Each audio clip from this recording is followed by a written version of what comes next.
Welcome, ladies and gentlemen, on behalf of Volleyball World. My name is Rob St. Clair, live from Chicago in the United States. That is my good friend Everett Delorme, live from Toronto, Canada. And we're joined by a very special guest from Los Angeles, California, the home of the next Olympic and Paralympic Games. He is a five-time national championship winning NCAA head coach. He is a two-time Olympic bronze medal winning national team head coach, and he is recently been appointed and announced as the new president and CEO of the USA Volleyball Federation. Mr. John Speraw, welcome and thank you for taking some time in what's I'm sure been a pretty crazy summer to chat with us about this. This is awesome to have Yeah, you. it's been a crazy couple days too, so a pleasure to be here. Thanks for having me on. Yeah, Coach, first and foremost, congratulations on the appointment. That's awesome. We're ecstatic for you. We've gotten to know you quite a bit over the past few years, and getting to know that you'll be at the helm is quite exciting. But first and foremost, I met you for the first time, I think, is in 2015. I've only ever called you Coach. So what do we call you now? I've How do I've we got how a do we get couple this right? texts from former players that are like, "Can I still call you coach?" And yeah, I think that's going to be hard for people not to use for quite some time. And I'll still answer Everett when you yell coach. I bet you I'm going to be turning around forever. So I think you got to lay down the law and decide that you're Mr. President from now on. I've had a couple of That's those what I too, was gonna Rob. say. Yeah, yeah, those that's a little much, but we can stick with coach for now too. That's fine. Love it. Awesome. So it's been a crazy summer for all of us, for everybody related to volleyball being an Olympic summer, and yourself in particular. Congratulations on ending now at least your current tenure as the USA Men's National Team head coach with Olympic bronze. What has the last 2 months been like for you, and like including Paris and uh, finishing your Olympic journey in that Olympic cycle with a medal and a win, and then get get into how did this come about? How did this transition come about to becoming the new president and CEO of USA Volleyball? Yeah, there's a lot to talk about there. I think mostly it's when you were talking about all those things, I think the word just came back to me like emotional. Like it's Mm. just an emotional couple months. The amount of mental energy and focus that's required to go into a tournament like that, it's just all encompassing. And I think a lot of athletes and coaches, when they leave the Olympic Games, they talk about that a lot. There's this huge, almost crash after being in such an intense environment for those 3 weeks and the preparation into it. And obviously for us in particular, the other thing which I've also experienced before is just the ups and downs of losing a semifinal, trying to gut it out and come back, winning. So you're down, you're up, and then it's over. And so you have that emotional, real roller coaster ride. And for us, unfortunately, it ended on a very positive note. I think coming back and winning the bronze, I think is really, really hard to do. I think it's the bronze medal locker room, I think, is the hardest locker room in sports. And I don't think we talk about that very much, but it is an incredible experience. And you can use all the resiliency and toughness and all those terms to describe it. And I think those are all very accurate. I think it took a lot of guts for our guys to come back and play the way they did.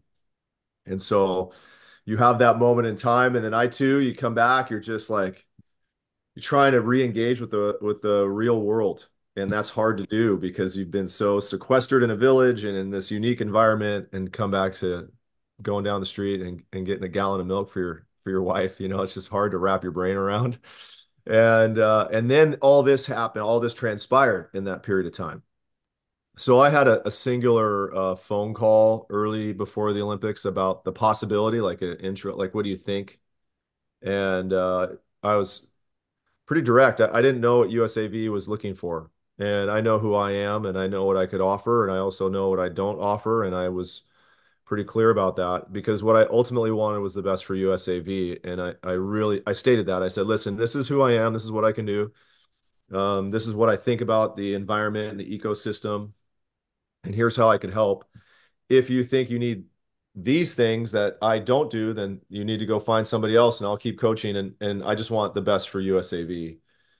And so that was just an introductory call. It was brief. And then they called me back and we scheduled something after the Olympics. And so all the way through the Olympics, there was nothing, no communication, no nothing. I didn't know exactly how this process would play out even at that point. And then we had a conversation after the Olympics. We went to London. Michelle and the girls and I went to London to see the Taylor Swift concert. So there was Awesome. some, Nice. and And so that was great. We were in London for 5 days, and then Michelle's parents live in Montana, so we flew straight from London to Montana, and we were in Montana for 2 weeks. Perfect spot to decompress from the Olympic Games. And that's when I had my first real serious interview just on Zoom like this, and chatted with the interview committee from the board of directors. And we had a little bit more, that was an extensive conversation about the future of USAV and how that may look. And then that led to me becoming a finalist and going for an in-person interview in early September. So this transpired quite quickly after the Olympic Games. Um, but yeah, that's the process. So then you have this moment where you're trying to contemplate this incredible career pivot. I mean, this is a pretty unique Massive. professional situation and opportunity for me for personal growth. And but it is not a lot of coaches do what I'm about to do. And so I had to really think hard about that, a lot of serious family conversations. And I will say that everybody in my orbit, particularly at UCLA, was just fantastic. I can't say enough about Martin Jarman, the AD at UCLA, and how gracious he was as I was going through this process. He was, you could take that information a couple ways in his position, and he only took it with support and energy and positivity. He just was like, "Hey, if this is what you want, I want the best for you, and this is sounds like an amazing opportunity for you." And he was really, he really articulated to me that he felt that this would be a great fit based on what he had seen. And I think we can talk about this too, but that's this larger picture vision of what I think about the sport has been occupying my mind in more and more. And I've been thinking less and less about how to side out in rotation one and more about the bigger picture of the sport. And I knew that. And so I was thinking this is something I could do. And then when it became a reality, then I had a tough call because walking away from coaching is this has been an amazing run. And I love what I do. And have always been incredibly grateful for the profession. I've been very lucky and I know that. And so walking away from a career that was very meaningful and impactful was hard. But at the end of the day, there's a few reasons why it was really, really good for me and my family. And I think a real great opportunity for me personally. And so then you have that emotion of, okay, you make this is a big life decision. So you have the Olympics, the ups, the downs, the crash, the interviews, trying to refocus, and you get this decision. What are we going to do? Then you've got to go into the room and tell the UCLA men that you're leaving. And I knew that was really, really hard for me. I knew that this was going to be a shift and I knew it would surprise a lot of people, but I was most concerned about their reaction and response because I knew it would be a very big surprise. And I knew a lot of them came to play for the program that I was running. And that's a big commitment. And I took that very seriously. And so for me to walk away, that's what I needed to get through that team meeting. That's the hardest team meeting I've ever had. And I needed to get through that, which was at noonish, about 12:30 on Wednesday. So everything I basically said, hey, there's Wow. not press releases, all this stuff, phone calls. How big is the circle going to get about people that know? I kept saying, hey, the most important thing is that meeting. Like they have to hear about it from me directly. I do not want this to get out. We have to keep the circle tight. And that's probably why it caught everybody off guard. There was no rumor out there, and that's because I wanted the UCLA men to know from me directly what was happening in the moment, and so I have that big emotional moment, which was really hard. And then yesterday is just a little bit of like, like okay, let's answer the 1,000 texts and 1,000 emails and try to regroup and figure out what the next step is, and already diving into the business of USAV. So that was a very long-winded answer to your question about the last 2 months. We love it. Yeah, you took us everywhere on that. That's incredible. Now, Love it. coach, you're you're pretty much walking away at arguably the height of your coaching career. Back-to-back NCAA national championships with UCLA, a bronze medal at the Olympics. Does that success help you with that transition? Like, does all that success lead you to being comfortable to moving on into this next role? Ultimately, yes. Although I think as you were considering that, I think you're right, Everett. I feel like we have a lot of momentum going too. So I think there was a lot of momentum with the national team, how we were running things, a Yeah. lot of momentum at UCLA, and how that that success builds on recruiting, which leads to more success. Like there was a lot of momentum, and walking away from that was the There, part of the there's decision. a very easy path to just continue what you're doing and That's right. continuing with Totally. that success, which is it's still at the highest of levels, right? Being the head coach of UCLA and of the men's national team at the same time is operating at the highest of levels, regardless. So that's Yeah. not an easy thing to give up and walk away from, especially at that time. No, I couldn't agree more. I've said this for a while. I said it in a couple of letters and comments I made after the announcement.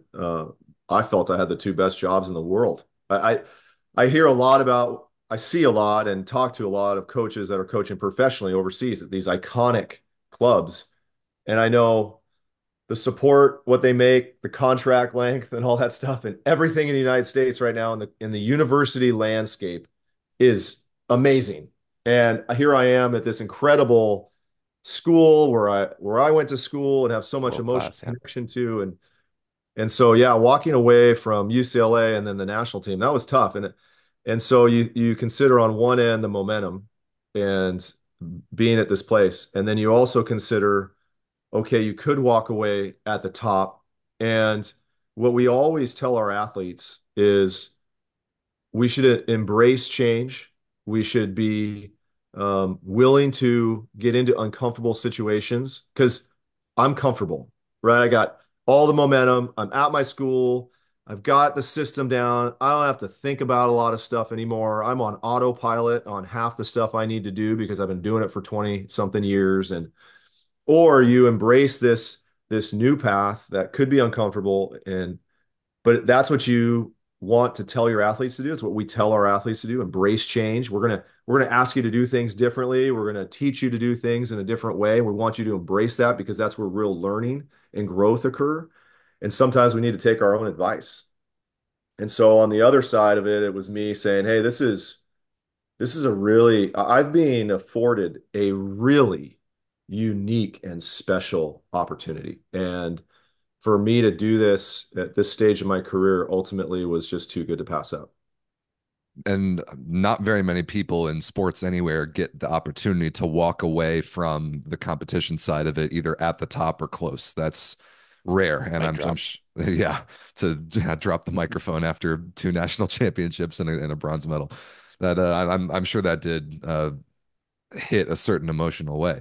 But you Mm. mentioned it a little bit ago that something like it's been on your mind for a while, just like the bigger picture, the bigger Yeah. state of American volleyball, like the way that you've been thinking about this, that this is not the first time now that you've been appointed in this new role that you're thinking about the big picture of American volleyball or the USA Volleyball Organization. So give us kind of your state of the union right now, because like this right here, post Olympics at the beginning of a new Olympic cycle is the time when a lot of change happens and a lot of new things getting put in place. What, in your opinion, is the state of the USA Volleyball Organization right now as you come into it? Well, there's the State of the Union, there's the state of USAV, and I think this period of time is also an opportunity for me to really go out there and specifically for the State of the Union of USAV, really learn from a lot of people within the organization. Now, I've been around the organization a long time, but I haven't been on the operations side. I haven't been, I need to really dive into the other side of the budget. There's a lot that I have to learn. I'm not, as much as I've been around USAV for almost 30 years, I know that there's a lot of learning and a lot of listening I've got to do over the next 90 days. And that'll start next Tuesday. I go to Colorado Springs next Tuesday and really sit down with everybody there and start that process. The State of the Union of the sport is an interesting one. There's some real opportunities, there's some real challenges. On one side, you have the LA Olympics, which is a big, big moment. I think for all of us in the sport, being in such an entertainment capital with the focus of the Olympic Games and honestly the momentum coming out of Paris. I think Paris did an amazing job. I think it brought the Olympics back into the public frame more than it had been maybe after Tokyo, which was such a challenging time for all of us.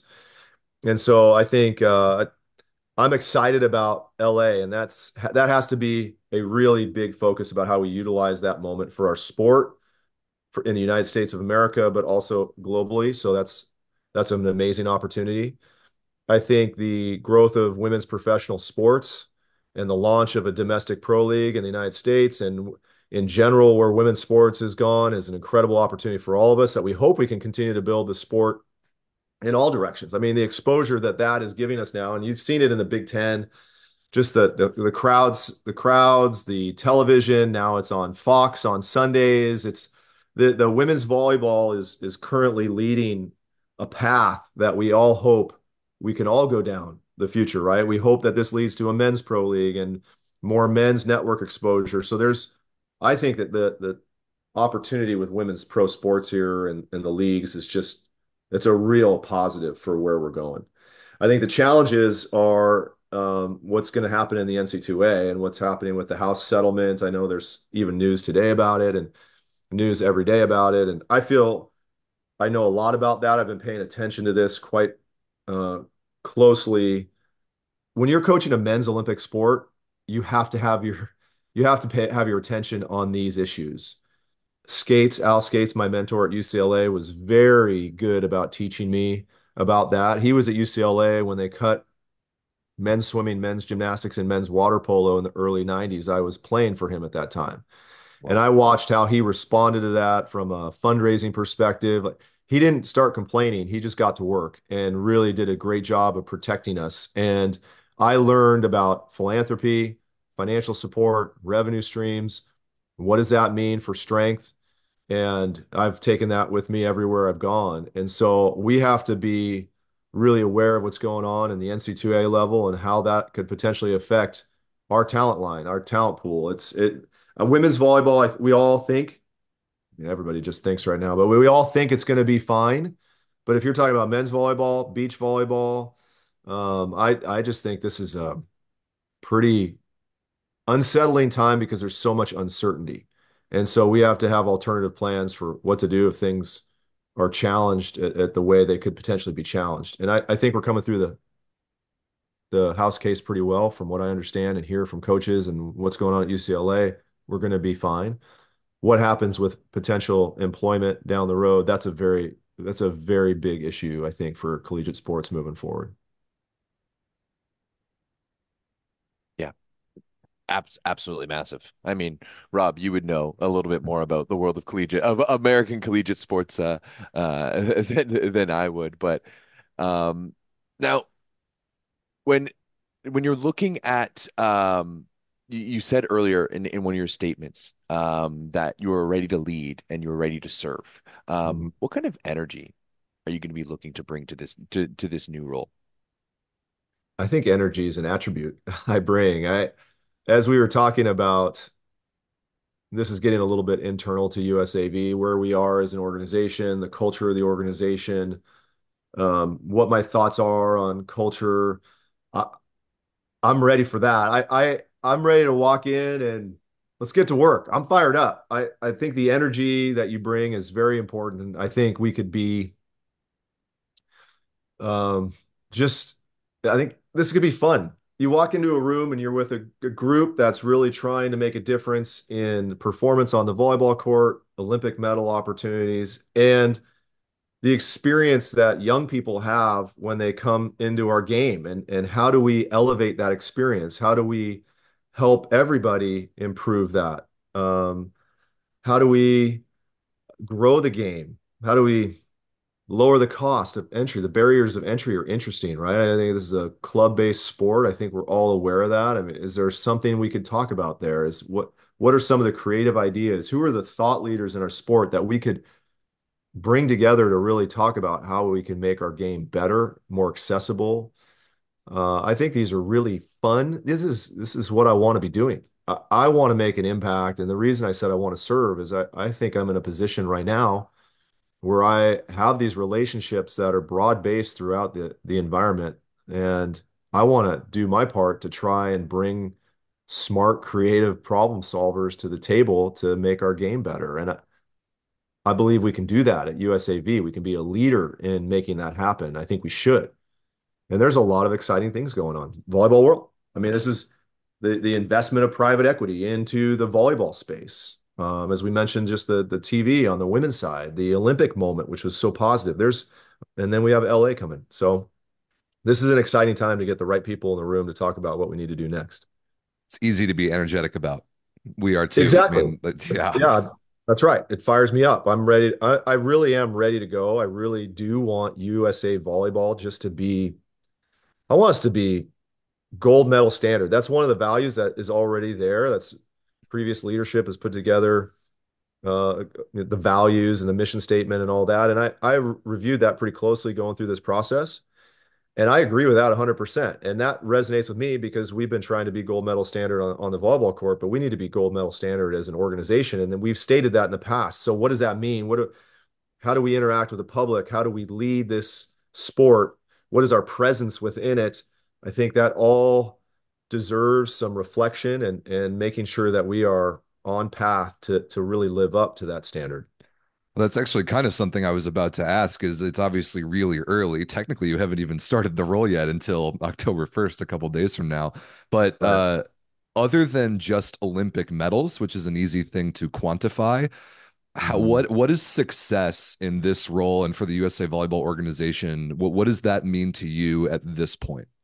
Well, I have my thoughts on that, and I articulated those through the interview process. I also think that there's a lot of smart people that have some thoughts on that too.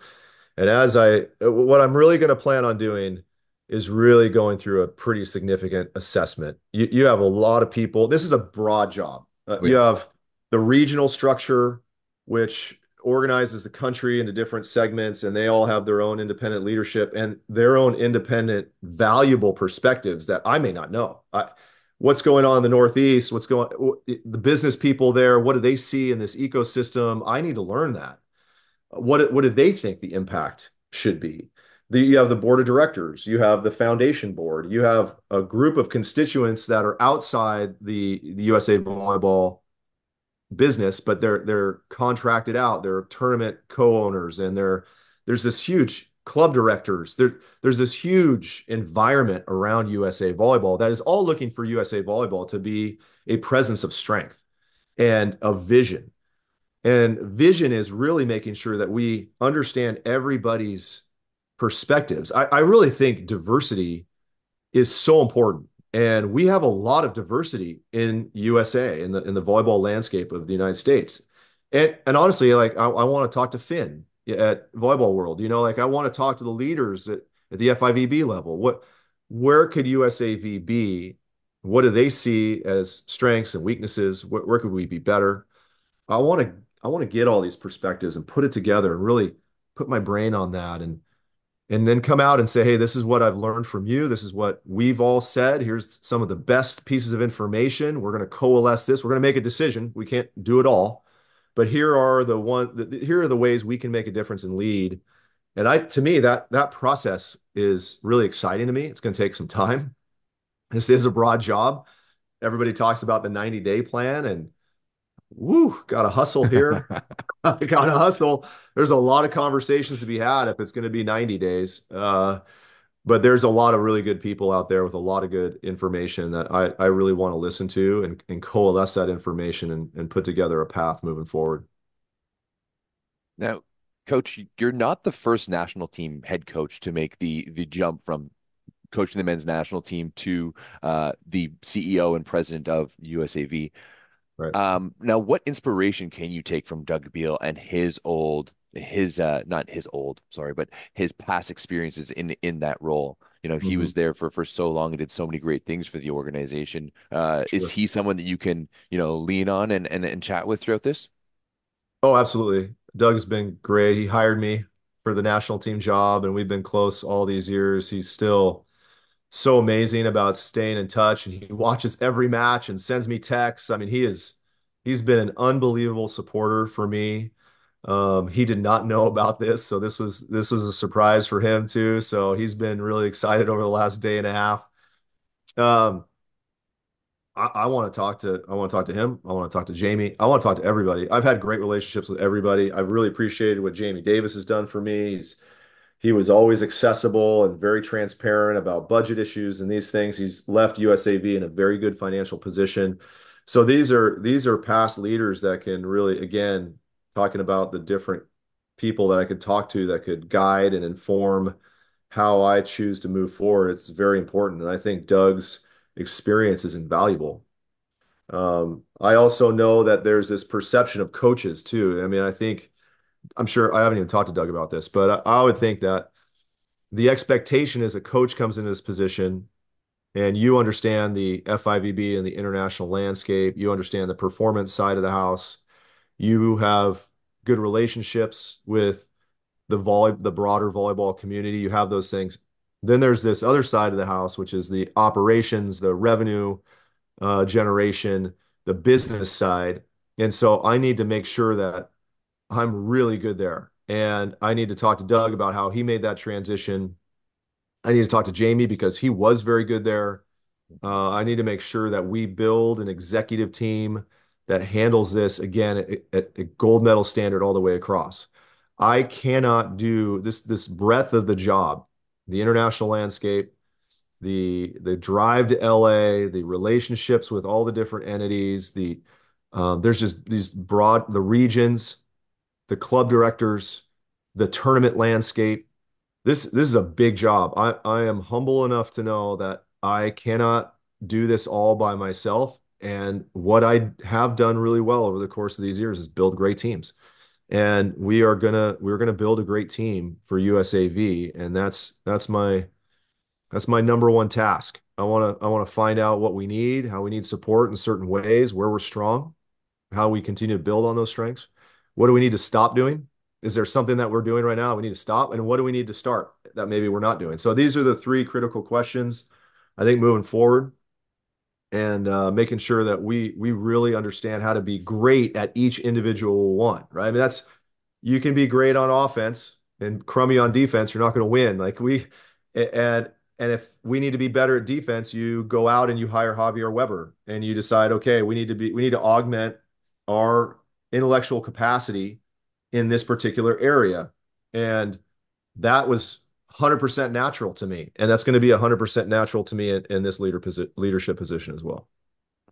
You mentioned also the setting up of the national team to be successful in the Yes. future with This is what people want to know. yeah. You mentioned We are so on volleyball world. All yes, right, yes, we are. let's get to the nitty gritty. What happened So Doug internationally? Beal, Doug Beal coached the national team. He won a gold medal. Then he was appointed the president and CEO of USA Volleyball. He hired some head coach named John Speraw. That seemed Yeah. to have gone pretty well. How much of an influence does President and CEO John Speraw have over the next national team coach on the men's side, assuming that Karch will continue on the women's side? And do you have any early thoughts about your successor in a unique case where you might have some ability to choose that person? Yeah. Yeah, I will have. Give us the tea here, coach. Yeah, yeah. I will have the ability to make that hire. That is part of my purview. It will be a collaborative decision. Our chief of sport is Peter Vint, so he and I have already started talking about that. I'm sure the chairman of the board is going to want to hear what's going on as we go through those deliberations. There's already been, as you might imagine, people reaching out about these positions, and there's a lot of great talent out there. So for us, it's about making sure um, we just make the best decision we can. And there's going to be some different attributes that we're looking for. I think getting back to the LA 2028, we're going to put a role model out there. There's going to be a lot of Americans that are going to be seeing this sport for the first time. And I want to make sure that we're putting somebody out there that they really can see as a real positive influence on our athletes.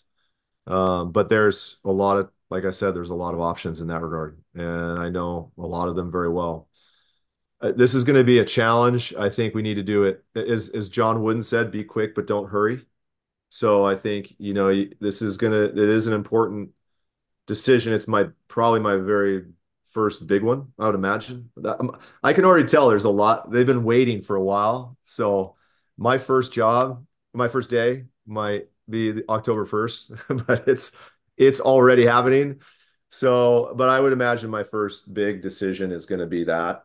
And so we'll see. We're going to start having conversations next Monday about it, and we'll go through and we'll see. Like I said, I don't know how long it'll take. We don't have to rush, right? I mean, it's not like I have to get somebody tomorrow. Sometimes in the collegiate space, that does happen because of recruiting and some of these things. We do have some time, so we're going to take our time and make a good decision.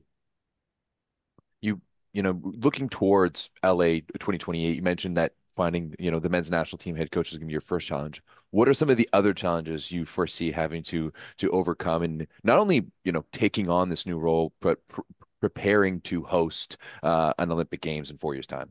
Yeah.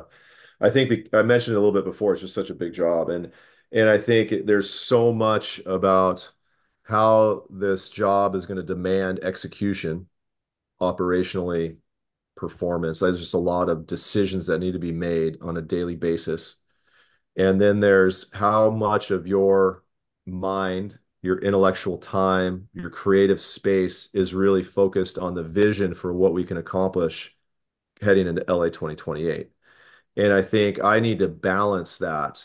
When you talk to CEOs, which as I was going through this process, I was talking to a number of mentors that are in this space. And if you talk to a great CEO, it's always interesting for me to observe. I just observe this. I had this happen yesterday. I met with a really dynamic corporate leader yesterday, and I was just listening to him, and he doesn't know this, but I was just observing how he was talking, and it was just very interesting to me because these dynamic leaders like him, and they are vision oriented all the time. They're telling stories, they are articulating what they see, how this environment could result in their ultimate goal, and how could we get there. And they are all forward, and this is where we're going, and this is what we're focusing on. And yes, there's these decisions that need to be made to get us there. But how do we build this team to make sure that we execute? And the leader of the organization continues to emphasize vision, values. Who are we going to be? How are we going to do this job to make sure that we do it with who we are, we're authentic to ourselves and our own values, and continuously espousing those values and vision. And I know that. And so I think that's my task, Everett. I got to just make sure that I balance the decision-making demands of the organization, especially early, while trying to meet with the broad range of perspectives that are in our sport to craft a vision for the future and then get us going there. And that's really ultimately my job over the next 6 months. And I mean, the LA Olympics being in your home city, I'm sure is very impactful. Just like the effect that hosting the Olympics has on our national teams is different from everybody else in the world. But now, from like the vision and execution perspective, like you said, we have a real chance to put volleyball in front of people in a way that really only the Olympic Games can do right now. And I think, like you said, Paris, enormously successful, like putting that beach venue right underneath the Eiffel Tower, like the impact of that was just insane. And the volleyball product better than anybody. What to you is so, what are the opportunities with the great product that is volleyball that can help American volleyball and the USA volleyball business on the Olympic stage in 4 years? Yeah. That's a big part of what I need to do. And I think it's crafting a plan that isn't just to LA, but beyond. So this is how do you use the Olympics to bounce? It's not just getting there. It's how do you use that as the platform for what comes next into Brisbane, right? This is a ramp. And that ramp is preparing for the potential exposure of the LA Olympics. What does that look like? What is our social media presence? How do we build stars? I think if you went to somebody down the street, even in Orange County where I live, and when volleyball is a big part of the community here, they may not know who Matt Anderson is. Now you're And speaking our language. Here we go. Yeah, there yeah, we go. and that's crazy to me. And I think we need to be very intentional about how we build our players, our sport. USAV's job should be helping. You talk about the rising tide, right? Lifts all boats, that cliche. Well, I mean, USAV should be the tide. I think you have these entities that are involved in that. You have different, like Volleyball World. You have all these, they're all part of this volleyball ecosystem. I see USA Volleyball as potentially not just another entity within this sport, but an organization that can really help everybody. We need to be collaborative. We need to build our athletes. We need to support our athletes. Part of what we do and how we invest in the sport is investing in our players because their aspiration, they're providing aspiration for our young people. So how we choose to invest our resources is going to be a lot about how do we invest it appropriately to drive aspiration, drive experience, drive exposure. What are those components? How do we do them at the very highest levels? And then be prepared for success because there's a performance angle here too. Like when you're in those medal matches, that is valuable. So how are we supporting the development of our athletes? And then what is the plan for hopefully a medal opportunity in LA? And then you use that as a bounce for the next 4 years. And so this is exactly what we need to craft. And um, I think that's a pretty exciting part of this job is that creative space and that collaborative space. Yeah, I think you nailed it on the head when you talked about like you're in arguably the mecca of volleyball in the country that invented the sport. And if you go to a casual person who is involved in volleyball in some way, they may not know who the stars of the game are. We've Yeah. said for a long time that one of the biggest challenges that volleyball faces is that we have an apathetic fan base, and of amongst the Especially in the people, United States. Mm. especially in North America, right? Yeah. Especially in North America. Don't forget about us. But like Mhm. we have an apathetic fan base because they've never really been catered to, and we have all these volleyball players, both at the youth and at the adult level. Let's not forget about how massive adult volleyball is just at the recreational level. It's arguably the biggest Yeah. adult sport that don't touch and have no touch points with the professional and international game. So I think Well, you just recognizing to, that is huge. well, just to interject there, sorry to interrupt, but Oh, go for it. I think we've talked about youth and we've talked about athletes and performance, but you're right about the adults. This is a lifetime sport. This is a 100%. lifestyle sport, and Yep. there is some conversations that predate me about how we also do a better job there. There's room to do a better job, Yeah. and there's a lot of opportunity here, and how we can all come together to think. As you were starting to talk, Everett, I was like, wait a minute, I got my iPad here. I'm on this listening tour, and I need to really hear some perspectives of people who are in your position, who understand the social media space, the media space. I need to know that too, because I want to be able to support that as best as I can. And I value your opinion. So maybe we'll do this again, and then I'm the guy asking the questions. Without would we would love nothing We more. would love that That'd be fun. immensely. Yeah, I I think got to I get myself a cool set of headsets though, because then I look a lot more professional. Hey, Mike, like look at that boon mic you got. Like I hey, need to not build out the home office if I'm going to be working here now. Yeah, Got we can free you can have like playing. a State of the Union type of thing a at the from podium. absolutely the USAV the USC Volley or office. Sorry, Rob. Um, now, Coach, as you move into this role, obviously you've been very prominent for one sector of volleyball fans within the United States, and maybe not so much another one, specifically on the beach side. The beach fans are maybe a little bit harder to please sometimes, maybe a little bit more particular.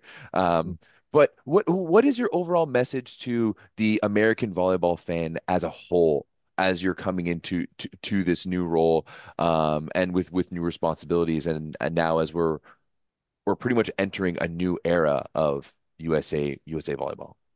Yeah, that I care about that. I care about their experience. I want their experience to be amazing. I want them to know the athletes. I want the athletes to have greater exposure. I want there to be better commercial opportunities for everybody involved.